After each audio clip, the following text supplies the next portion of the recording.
Olá pessoal, sou Danilo Oliveira. Hoje nós vamos falar sobre as disputas pelo poder em Roma.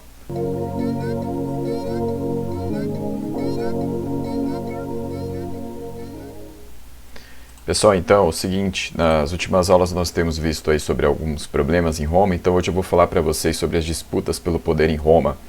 Então eu vou falar para vocês sobre como que patrícios e plebeus levaram ali ao extremo a sua disputa pelo poder.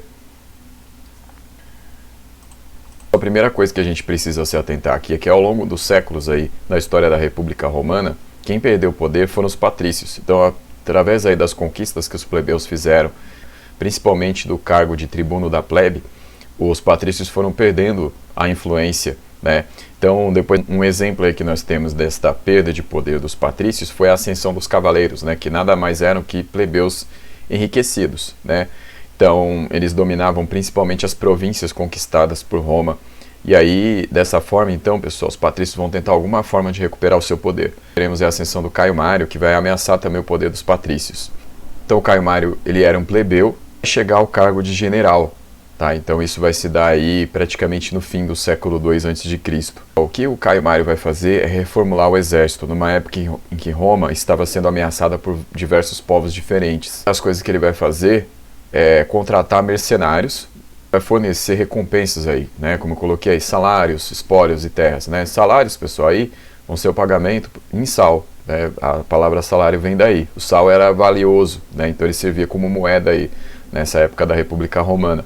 Os espólios, eles são aquilo que sobra das guerras, né? Então o tesouro, por exemplo, de um povo conquistado, e as terras, né? Então o Caio Mário, ele vai ter essa política aí de distribuir terras entre os seus soldados, né? Aqueles que participavam das campanhas, e aí isso vai fazer com que o Caio Mário ganhe muito prestígio, né? Então isso vai ameaçar aí o poder também dos patrícios, né? Porque vão ver um plebeu conquistando a confiança aí dos soldados romanos. Aqui o que nós estamos vendo no mapa aí é da época em que os símbrios e os teutões, dois povos que partiram ali do norte da Europa, estavam ameaçando Roma.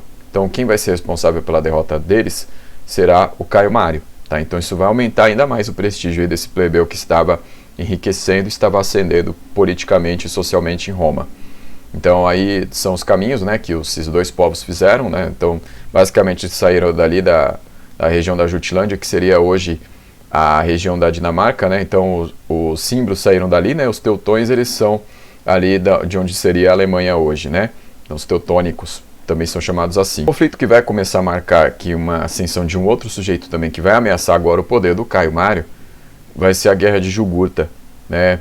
Então, o que foi essa Guerra de Jugurta, pessoal? Essa Guerra de Jugurta foi uma guerra acontecida na Numídia. Numídia foi um povo, Numídia foi um reino que acabou ajudando Roma nas guerras púnicas, né? Então, lá no século III a.C., os númidas acabaram ajudando os romanos a derrotar os cartagineses, né? Então, foi um dos fatores para que Roma vencesse Cartago. Mas agora, o rei dos númidas, né, o Jugurta, né, aí tempos depois, né, porque a gente já está falando do final do século II a.C., ele vai se voltar contra Roma. Estão vendo aí, pessoal, a parte verde é a Numídia, né, que era um antigo aliado de Roma, agora se voltou contra Roma. A parte vermelha é onde Roma conquistou de Cartago, né? Cartago dominava aquela região vermelha ali. Então, como Cartago já tinha sido derrotada aí definitivamente desde o meio do século II, agora Roma controlava a região. Então, a partir dali, Roma ia atacar a Numídia para tentar, então, apaziguar a região. E, pessoal, é que o Mário, apesar de estar ascendendo, ele tinha ainda que responder ali a um general, que era o Metelo, né? Então, Metelo, ele era o cônsul de Roma aí, né, nessa época, e aí o Metelo, como cônsul, ele liderava a guerra aí contra a Numídia. E o Mário, ele vai se insubordinar, por quê? Porque ele tem planos de voltar para Roma. Só que o Metelo não sabe o que o Mário quer fazer. Em muitas brigas ali, o Mário vai conseguir voltar a Roma, pessoal, e vai conseguir influenciar o Senado para ser eleito cônsul. Então o Metelo vai ficar sabendo disso depois. O Mário vai ganhar o comando da guerra, tá? Então ele vai assumir o lugar do Metelo aí como comandante nesse conflito. Pessoal, vai surgir um personagem importante, que vai inclusive ameaçar depois o poder do Mário, que é o Sulla ou Sila, né? Ele é conhecido dessas duas formas. Então o que vai acontecer, pessoal? Nessa época, o Sila, ele era um subordinado do Caio Mário. O Sila vai ser enviado para resolver o conflito lá na Numídia, né? Então Quando o Caio Mário volta para a guerra, o Sila é um subordinado já do Caio Mário, e aí dessa forma o que vai acontecer é que vai haver um plano. O plano é o seguinte, é que o Jugurtha, num determinado momento, acaba fugindo para a Mauritânia, que é um reino vizinho ao reino da Numídia. E aí o Sila vai ser enviado até lá, com o apoio do rei da Mauritânia, para capturar o próprio Jugurtha, né? Então vai dar certo. Então o Jugurtha vai ser capturado, vai ser levado para Roma e vai ser exposto lá publicamente. E aí o Caio Mário vai utilizar aquilo para exercer mais ainda influência sobre Roma, né? Para mostrar ali o seu poder. E o Sila acabou ganhando o cargo de pretor na região aí do norte da África. Pretor que, lembrando, né, cuidava da administração da justiça, né, mas ele tinha um lugar físico para controlar também. O Sila, ele era originário de uma família patrícia empobrecida, né, então ele era originário de uma classe social diferente da do Mário, né, então isso vai gerar disputa. Sila vai se destacar nas guerras sociais entre 91 e 88 a.C. Então ele vai ser uma das pessoas que vai liderar ali o exército romano contra os povos que queriam a cidadania romana também. No final do conflito eles vão acabar ganhando essa cidadania romana, mas o Sila se destacou por ter sido um dos líderes da vitória romana contra esses povos ali na própria Península Itálica. Disso, pessoal, Sila vai ser eleito cônsul em 88 a.C. O Mário não vai gostar disso. Vai se desenhar cada vez mais claro esse conflito. Mário representando os plebeus que estavam enriquecendo e Sila representando os patrícios aí na tentativa de voltar ao poder. Então Sila agora era o cônsul. Mário não gostou da ideia de Sila ser cônsul. Mário vai tentar voltar aí ao poder. Uma década aí, quando Sila se tornou cônsul, imediatamente ele foi enviado ao Ponto Euxino, né? Aí está escrito no mapa Pontus, é um lugar aí no Mar Negro, né? Então está escrito aí Black Sea, é o Mar Negro, que vai ter uma guerra ali contra um rei chamado Mitrídates. O Sila é enviado para lá. O que o Mário vai fazer? Vai se aproveitar dessa situação aí. Se o Sila está na guerra, o Mário vai tentar manobrar para tirar os poderes do Sila.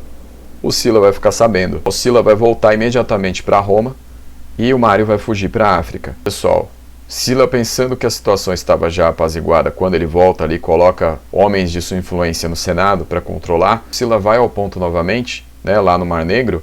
O Mário vai se aproveitar e aí finalmente vai se impor. O Mário ele vai colocar homens também de sua influência no Senado, expulsar os homens que apoiavam o Sila, vai se impor politicamente ali no Senado, mas o Mário não vai ter muito tempo para desfrutar ali do seu domínio, porque em 86 a.C. ele morre.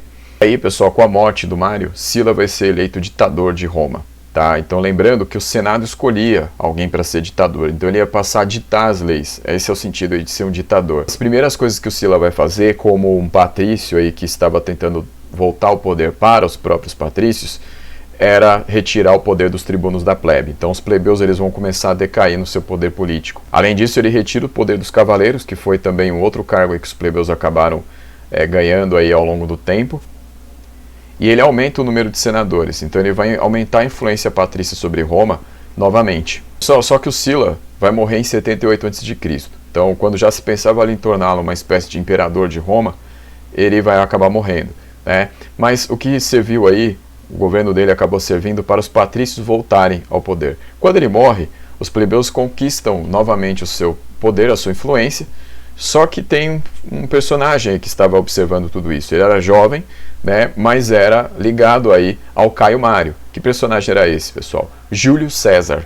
Então Júlio César era sobrinho do Caio Mário. César era do mesmo partido do Caio Mário, era dos populares. César ia também lutar contra o partido dos aristocratas, né, que era conhecido como Optimates. Então ele vai ser o representante aí dessa parte aí de Roma que quer defender os mais pobres, né, que quer defender ali os plebeus. Apesar de Júlio César aí no caso não ser plebeu, tá?